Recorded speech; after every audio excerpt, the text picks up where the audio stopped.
ಸಿಕ್ಕಿದ್ರಾ? ಇಲ್ಲ. ಎಲ್ಲ ಹೋಗಿರ್ತಾರೆ? ಅದೇ ಗೊತ್ತಿಲ್ಲ ರೀ. ಸರಿ ಬಾ, ಆ ಕಡೆ ನೋಡೋಣ.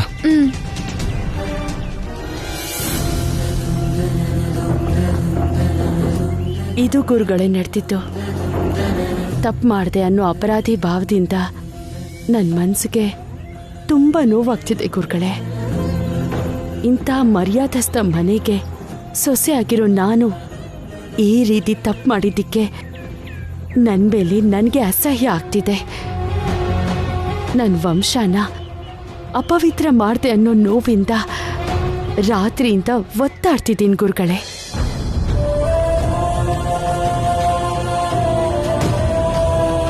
ನೊಂದ್ಕೋಬೇಡಮ್ಮ, ನಡೆದಿದ್ರಲ್ಲಿ ನಿನ್ ತಪ್ಪೇನೂ ಇಲ್ಲ. ಒಂದು ವೇಳೆ ಅದು ತಪ್ಪು ಅಂತಾನೆ ಅನ್ಸಿದ್ರು ಪಶ್ಚಾತ್ತಾಪಕ್ಕಿಂತ ದೊಡ್ಡ ಪ್ರಾಯಶ್ಚಿತ ಇಲ್ಲ. ನಿನಗೆ ಗೊತ್ತಿಲ್ಲದೆ ಹೀಗೆ ನಡೆದಿದ್ರು ಕೂಡ ನಡೆದಿದ್ದಕ್ಕೆ ನೀನು ತುಂಬಾ ಪಶ್ಚಾತ್ತಾಪ ಪಟ್ಟಿದೀಯ. ಹೌದು ಗುರುಗಳೇ, ತುಂಬಾ ಪಶ್ಚಾತ್ತಾಪ ಆಗ್ತಿದೆ. ಆದ್ರೆ ನಂಗೆ ಮನಃಶಾಂತಿನೇ ಸಿಗ್ತಿಲ್ಲ. ನಿನ್ನ ಅಪರಾಧಿ ಭಾವ ಹೋಗಿ ನಿನಗೆ ಮನಃಶಾಂತಿ ಸಿಗ್ಬೇಕು ಅಂದ್ರೆ ಒಂದೇ ಮಾರ್ಗನಮ್ಮ.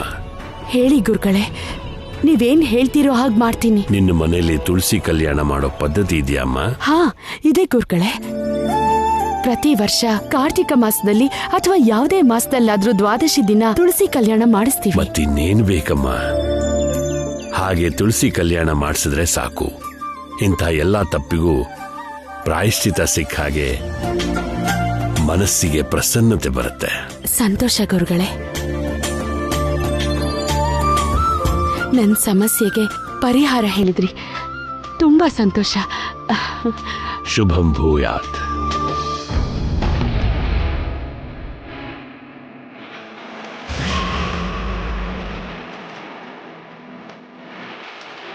ಅತ್ತೆ, ನೀವಿಲ್ಲಿದ್ದೀರಾ? ಗುರುಗಳೇ, ಇವಳು ನನ್ನ ಚಿಕ್ಕ ಸೊಸೆ ಶ್ಯಾಮ, ಕೃಷ್ಣನ್ ಭಕ್ತೆ. ನಮಸ್ಕಾರ ಗುರುಗಳೇ. ಶುಭಂ ಭೂಯಾತ್.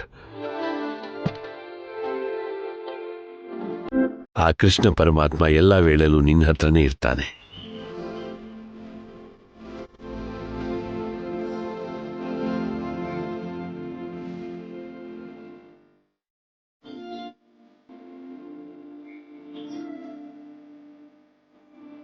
ಮಮ್ಮಿ, ಎಲ್ಲಿ ಹೋಗಿದ್ರಿ? ಇಲ್ಲಿ ರೆಸಾರ್ಟ್ ಅಲ್ಲಿ ಗುರುಗಳಿದ್ದಾರೆ ಅಂತ ಗೊತ್ತಾಯ್ತು, ದರ್ಶನ ಮಾಡ್ಕೊಂಡ್ ಬರೋಕ್ ಹೋಗಿದ್ನಪ್ಪ. ಹೌದಾ, ಸರಿ ಬಿಡಿ, ಬನ್ನಿ.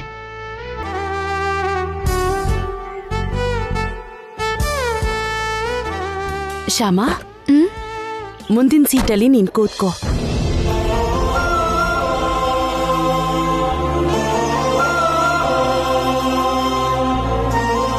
ಶ್ಯಾಮ, ಇರು. ನೀನು ಹಿಂದ್ಗಡೆ ಕೂತ್ಕೋ. ಮುಂದೆ ಕೂತು ಹಾಗೆ ನಿದ್ದೆ ಮಾಡಿದ್ರೆ ಡ್ರೈವಿಂಗ್ ಮಾಡೋರ್ಗೆ ನಿದ್ದೆ ಬರುತ್ತೆ. ಮುಂದೆನಾ? ಬೇಡ ಅತ್ತೆ, ನನಗ್ ನಿದ್ರೆ ಬಂದ್ಬಿಡತ್ತೆ. ಪರವಾಗಿಲ್ಲ, ನಿದ್ರೆ ಬರ್ದಿದ್ದ ಹಾಗೆ ಅವನ್ ಮಾತಾಡ್ತಿರ್ತಾನೆ. ಕೂತ್ಕೋ.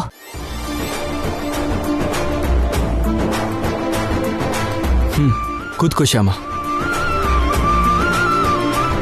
ಕೂತ್ಕೋ. ಆಯ್ತು ರೀ.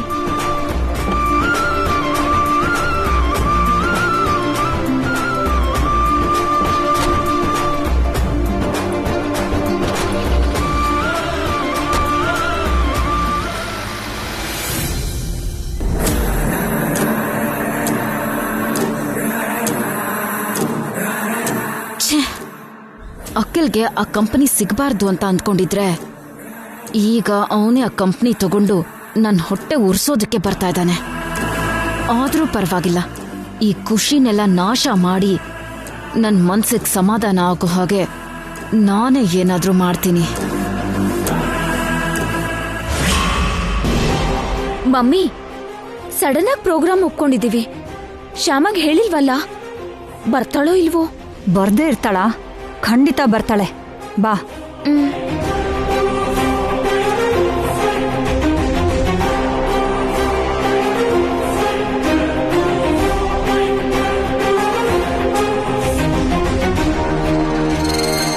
ಹೇಗಿದ್ಯಾ ಐಶ್ವರ್ಯ? ಕುಲುಮೆಯಿಂದ ತೆಗ್ದಿರೋ ಕಬ್ಬಿಣದ ಹಾಗೆ ಬಿಸಿ ಬಿಸಿಯಾಗಿದ್ದೀನಿ.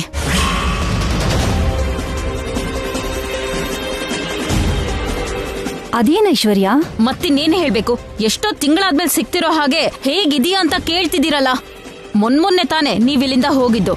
ಅದ್ ಹೌದು, ಮುಖ ಕಂಡಾಗ ಹಾಗೆ ಕೇಳೋದು ಅಭ್ಯಾಸನಮ್ಮ. ಶ್ಯಾಮ ಏನ್ ಮಾಡ್ತಿದ್ದಾಳೆ? ಏನೋ ನನಗೇನ್ ಗೊತ್ತು. ಬೇರೆ ಊರಲ್ಲಿರೋ ವ್ಯಕ್ತಿ ಈ ಟೈಮಲ್ಲಿ ಏನ್ ಮಾಡ್ತಿರ್ತಾಳೆ ಅಂತ ತಿಳ್ಕೊಳ್ಳೋದಕ್ಕೆ ನನಗೇನ್ ದಿವ್ಯ ದೃಷ್ಟಿ ಇಲ್ಲ. ಓಹ್, ಶ್ಯಾಮ ಊರಿಗೆ ಹೋಗಿದ್ದಾಳಾ? ಇಲ್ಲ, ಅಡ್ಗೆ ಮನೇಲೇ ಇದ್ದಾಳೆ. ಆದ್ರೆ ಊರಲ್ಲಿಲ್ಲ ಅಂತ ನಿಮ್ಮಿಬ್ಬರಿಗೆ ಸುಳ್ಳು ಹೇಳ್ತಾ ಇದ್ದೀನಿ. ನನ್ ಕೆಲ್ಸ ಅದೇ ತಾನೆ. ಏನಿದು? ಏನ್ ಹೇಳಿದ್ರು ಗುರ್ರ ಅಂತಿದ್ದಾಳಲ್ಲ. ಏನೋ ಮೂಡ್ ಆಫ್ ಆಗಿರೋ ಹಾಗಿದೆ. ಚೇಚೆ, ನೀನ್ ಯಾಕೆ ಹಾಗೆ ಹೇಳ್ತೀಯಾ? ಇಷ್ಟಕ್ಕೂ ಶ್ಯಾಮ ಊರಿಂದ ಯಾವಾಗ ಬರ್ತಾಳೆ? ಯಾರ್ ಯಾವಾಗ ಹೋಗ್ತಾರೆ, ಯಾರ್ ಯಾವಾಗ ಬರ್ತಾರೆ ಅಂತ ತಿಳ್ಕೊಳ್ಳೋದೇನಾ ನನ್ ಕೆಲ್ಸ?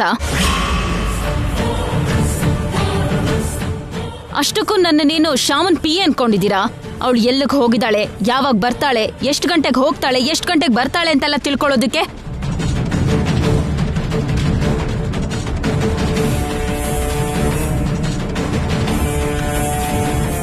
ಅವರೆಲ್ಲರೂ ಆಲ್ರೆಡಿ ಹೊರಟಿದಾರಂತೆ ಚಿಕ್ಕಮ್ಮ. ರಾತ್ರಿಗೆಲ್ಲ ಬಂದ್ಬಿಡ್ತಾರೆ. ಹೌದಾ? ರಾತ್ರಿನೇ ಬಂದ್ಬಿಡ್ತಾರಾ? ಪರವಾಗಿಲ್ಲ ಅಮ್ಮ, ಪರವಾಗಿಲ್ಲ. ಬರ್ತೀನಮ್ಮ, ನಾಳೆ ಮತ್ತೆ ಬರ್ತೀವಿ. ಶ್ಯಾಮ ಹತ್ರ ಏನಾದ್ರೂ ಕೆಲ್ಸ ಆಯ್ತಾ ಚಿಕ್ಕಮ್ಮ? ಕೆಲ್ಸ ಅಂತ ಏನೂ ಇಲ್ಲಮ್ಮ, ಸುಮ್ನೆ ಅವಳನ್ನ ಕೇಳ್ದೆ ಅಷ್ಟೇ. ಹೋಗ್ಬರ್ತೀವಿ, ನಡಿ ರೂಪ.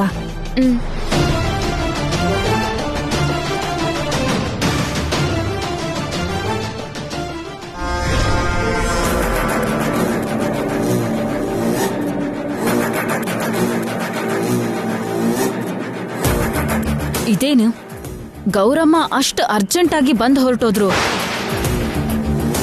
ಕನಿಷ್ಠ ಅತ್ತೆ ಬಗ್ಗೆ ಕೂಡ ವಿಚಾರಿಸ್ಲಿಲ್ಲ. ಇದುವರೆಗೂ ಯಾವತ್ತಾದ್ರೂ ಈ ಮನೆಗ್ ಬಂದು ಅತ್ತೆನ ಮೀಟ್ ಮಾಡದೆ ಹೋಗಿದ್ರಾ? ಆದ್ರೀಗ ಅತ್ತೆನೇ ಇಲ್ವಲ್ಲ ಮಾತಾಡ್ಸೋಕೆ. ಆ ವಿಷಯ ಅವ್ರಿಗೆ ಗೊತ್ತಿಲ್ವಲ್ಲ ಅಕ್ಕ. ಮನೆಗ್ ಬಂದು ಅತ್ತೆನ ಮೀಟ್ ಮಾಡದೆ ಹೋಗಿದ್ದಾರೆ ಅಂತಂದ್ರೆ ಖಂಡಿತವಾಗ್ಲೂ ಏನಾದ್ರೂ ಕಾರಣ ಇದ್ದೇ ಇರುತ್ತೆ. ಏನ್ ಕಾರಣ ಇರುತ್ತೆ ಐಶ್ವರ್ಯ? ನಾಳೆ ಮತ್ತೆ ಬರ್ತೀನಿ ಅಂದ್ರಲ್ವಾ, ನಾಳೆ ಮಾತಾಡೋಣ ಅಂತ ಹೋಗಿರ್ತಾರೆ. ಇಲ್ಲ, ನನಗೇನೋ ಅನುಮಾನ ಬರ್ತಿದೆ. ಪ್ರತಿ ವಿಷಯಕ್ಕೂ ಹಾಗೆ ಅನುಮಾನ ಪಡಬಾರ್ದು ಐಶ್ವರ್ಯ, ನಂಬಿಕೆ ಇಟ್ಕೋ.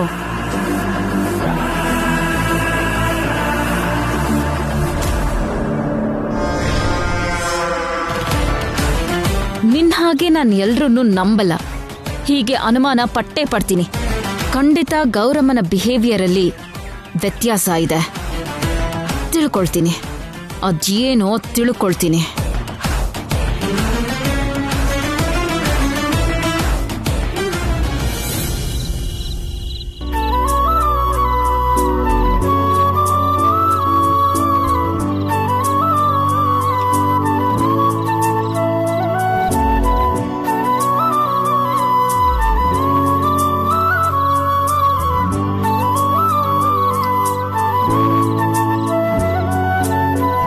ಶ್ಯಾಮ, ಅದೆಲ್ಲ ನಾಳೆ ಇಟ್ಕೋಬಹುದು ತಾನೆ? ಇವಾಗ ಯಾಕೆ ಮಾಡ್ಬೇಕು ಹೇಳು? ಇದೇನ್ ದೊಡ್ಡ ಕೆಲ್ಸ ಹೇಳಿ? 5 ನಿಮಿಷದ ಕೆಲ್ಸ ಅಲ್ವಾ? 5 ನಿಮಿಷದ ಕೆಲ್ಸನ 10 ನಿಮಿಷದ ಕೆಲ್ಸನ ಅಂತಲ್ಲ. ಅಷ್ಟು ದೂರದಿಂದ ಟ್ರಾವೆಲ್ ಮಾಡ್ಕೊಂಡ್ ಬಂದಿದೀವಲ್ವಾ, ಸುಸ್ತಾಗಿರ್ತೀಯ ಅಂತ. ನನ್ಗೇನು ಸುಸ್ತಾಗಿಲ್ಲ. ಇಷ್ಟಕ್ಕೂ ಸುಸ್ತಾಗಕ್ಕೆ ನಾನೇನಾದ್ರೂ ಕಾರ್ ಓಡಿಸಿದ್ನಾ? ಪಾಪ, ಅಷ್ಟು ದೂರದಿಂದ ನೀವು ಕಾರ್ ಓಡಿಸಿ ಸುಸ್ತಾಗಿರ್ಬೇಕು. ಬೇಗ ನಿದ್ರೆ ಮಾಡಿ.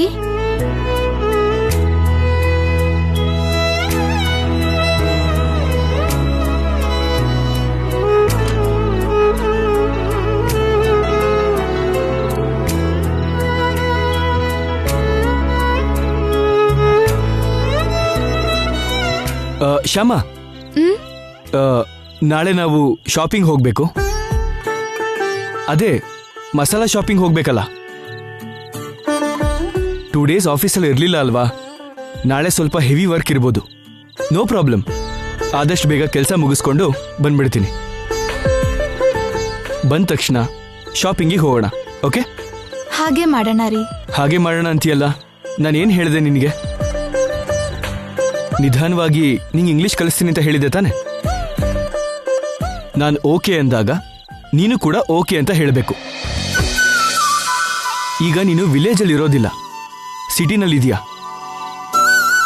ಅದರಲ್ಲೂ ಆನಂದ ಗಜಪತಿ ವರ್ಮಾ ಅವರು ಸೊಸೆ ನೀನು.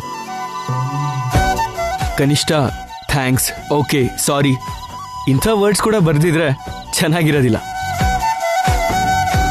ಸೊ ಇನ್ಮೇಲೆ ನಾನು ಓಕೆ ಅಂದ್ರೆ ನೀನು ಕೂಡ ಓಕೆ ಅನ್ಬೇಕು. Okay okay.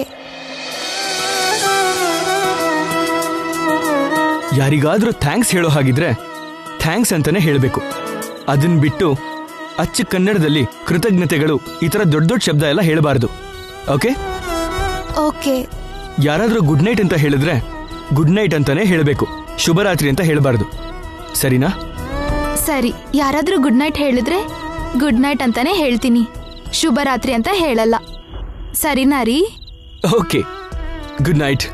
Good night. ಅದ್ದು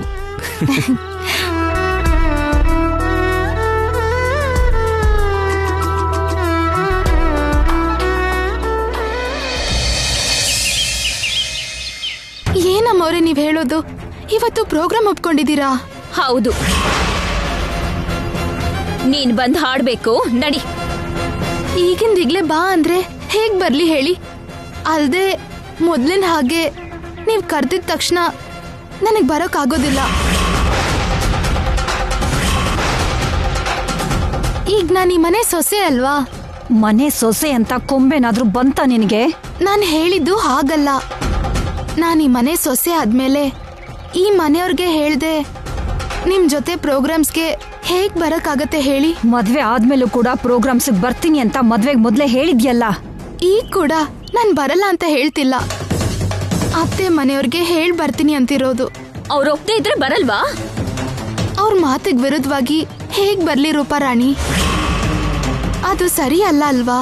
ನಮ್ ಹತ್ರ 10 ಲಕ್ಷ ತಗೊಂಡು ಹಾಡ್ತೀನಿ ಅಂತ ಮಾತ್ ಕೊಟ್ಟು ಈಗ ಹೀಗೆ ಮಾತ್ ತಪ್ಪೋದು ಸರಿನಾ? ದಯವಿಟ್ಟು ನಾನು ಹೇಳೋದು ಅರ್ಥ ಮಾಡ್ಕೊಳ್ಳಿ.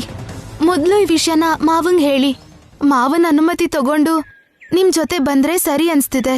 ಎಲ್ಲಿಗೆ ಶ್ಯಾಮ?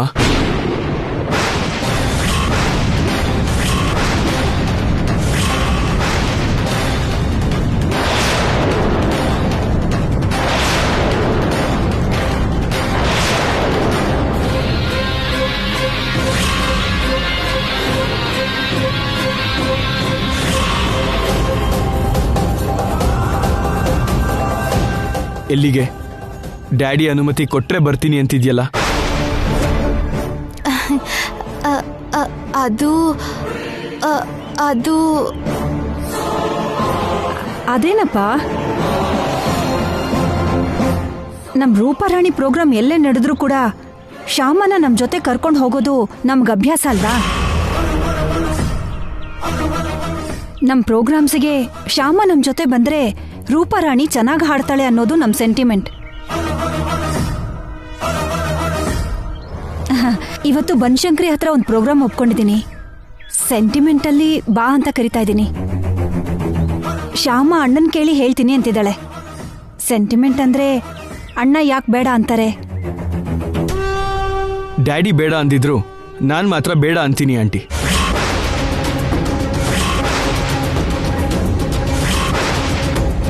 ಇದಕ್ ಮೊದಲು ಶ್ಯಾಮ ಶಹನಾಯಿ ನಾರಾಯಣ ಅವ್ರ ಮಗಳು, ಈಗ ಆನಂದ ಗಜಪತಿ ವರ್ಮಾ ಅವ್ರ ಸೊಸೆ.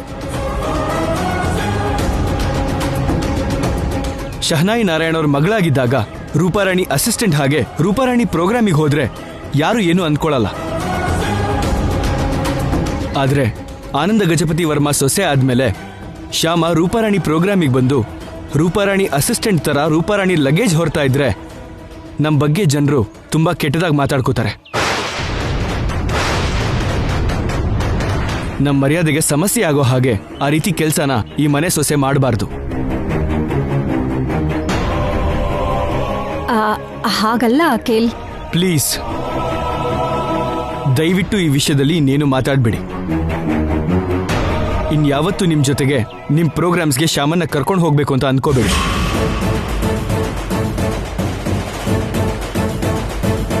ರೂಪಾರಾಣಿಗೆ ಒಬ್ರು ಒಳ್ಳೆ ಅಸಿಸ್ಟೆಂಟ್ನ ಹುಡುಕೊಳ್ಳಿ. ಶ್ಯಾಮ, ಬಾ.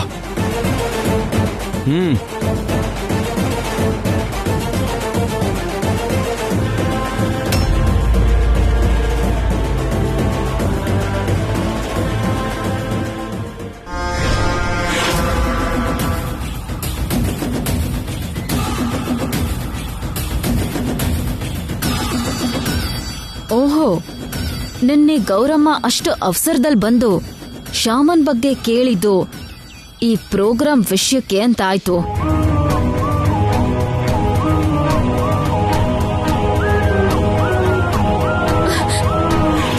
ಏನ್ ಮಮ್ಮಿ ಹೀಗಾಗ್ಬಿಡ್ತು?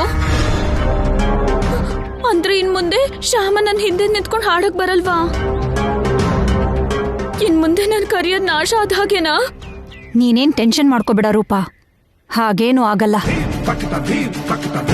ಶ್ಯಾಮನ ಆ ಪ್ರೋಗ್ರಾಮ್ಗೆ ಹೇಗ್ ಕರೆಸ್ಕೋಬೇಕು ಅಂತ ನನಗ್ ಚೆನ್ನಾಗ್ ಗೊತ್ತು. ನೀನ್ ಬಾ.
ಆ ಹೂವನ್ನ ನೀನೇ ತಗೋ ಅಂತಿದ್ದಾನೆ ನಿನ್ ಕೃಷ್ಣ.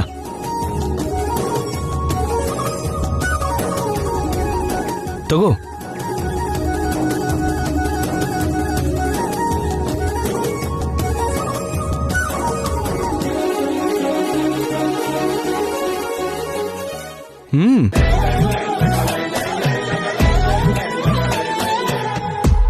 ಏನ್ ಹಾಗೆ ನೋಡ್ತಿದ್ಯಾ?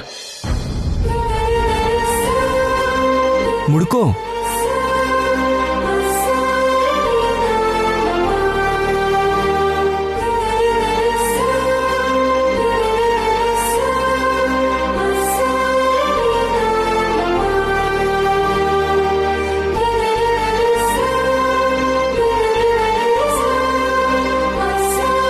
Thank you. ಬೇಗ ನನ್ನ ವರ್ಕ್ ಕಂಪ್ಲೀಟ್ ಮಾಡ್ಕೊಂಡ್ ಬರ್ತೀನಿ. ನಾವು ಶಾಪಿಂಗಿಗೆ ಹೋಗೋಣ. ಓಕೆ?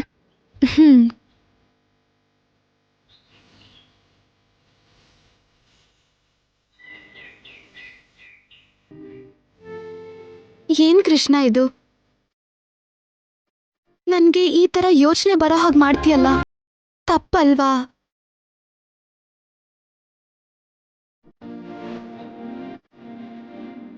ಚೆನ್ನಾಗಿದೆ.